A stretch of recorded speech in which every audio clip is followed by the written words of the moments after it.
चहिया से चढ़ल बाटे चैत के महीना, सुतेला ना घरवा बलम एको दिना। दाबी दाबी तकिया बिगोर जाला नेचर।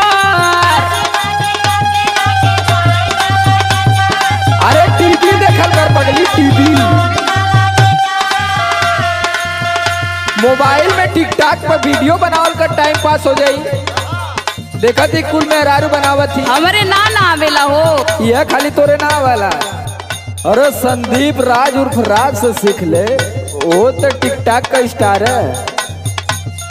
दाबी दाबी तकिया बिगोर जाला